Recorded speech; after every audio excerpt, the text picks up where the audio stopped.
दोस्तों, आजकल बड़ा प्रचलन में है। लोग कहते हैं कि रावण ने सीता जी को इतने दिन साथ रखा या इतने दिन उसको रखा, परंतु उनको छुआ तक नहीं, उनके साथ कोई दुर्व्यवहार नहीं किया।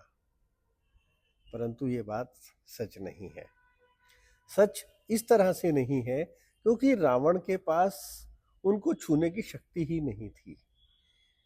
वो जानते थे, वो चार वेद के ज्ञाता थे, वो ज्ञानी थे, महाज्ञानी थे।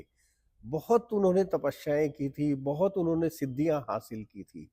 हुआ ये था, एक बार रावण ने रंभा, जो अत्यंत विश्व सुंदरी थी, इंद्रलोक की अप्सरा थी, उनके साथ ज्यादती करने की कोशिश की, उनके साथ बलात्कार करने की कोशिश की, उनके साथ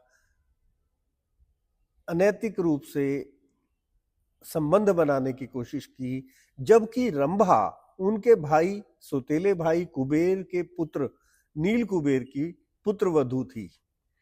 जब वो बनने वाली थी पुत्र वधू, तो उन्होंने ये कहा भी कि अब मैं तुम्हारे कुल की पुत्र वधू बनने वाली हूं और मेरे साथ ये कार्य शोभनीय नहीं है। तब भी रावण ने उसकी नहीं मानी।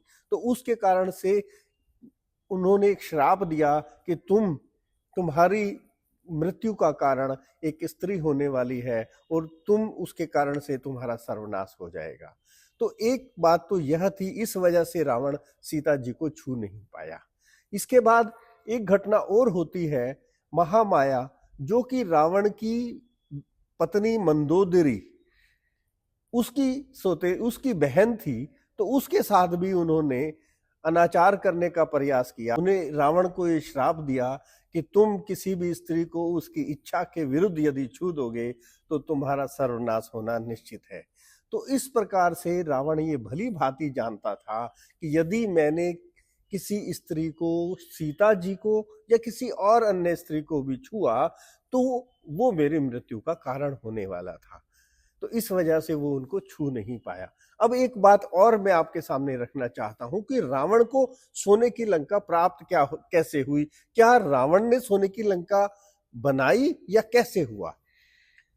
ऐसा कहा जाता है कि सोने की लंका रावण ने नहीं बनाई, परंतु उनको उपहार में मिली।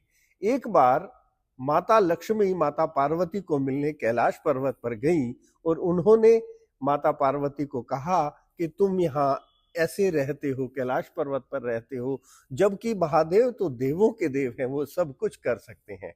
तो उन्होंने अपने पति को ये इच्छा जगाई कि भाई मुझे सोने की लंका चाहिए। तो शिव भगवान ने ब्रह्मा जी को और उन्होंने विश्वकर्मा जी को सोने की लंका बनाने का आदेश दिया और वो उस कारण से वो सोने की लंका तैयार हो गई। और जब सोने की लंका तैयार हो रही थी तब रावण को इस बात का पता चला, तो वो ब्रह्मा का भेष धारण करके भगवान शिव के पास गए और उन्होंने वो सोने की लंका उनसे मांग ली। परंतु ये जानते हुए भी कि ये मुझसे छल कर रहा है, भगवान भोलेनाथ ने उन्हें वो सोने की लंका दे दी। परंतु माँ पार्वती ने इस बात का जब पता चला तो उन्होंने ये श्राप दे, तो जो तुमने लंका इस प्रकार से छल से ब्रह्मा जी का वेश धारण करके जो मेरे लिए तैयार हो रही थी और तुमने उसे मेरे पति देव भोलेनाथ से इस प्रकार से हासिल कर लिया, वो लंका एक दिन जल करके भस्म हो जाएगी।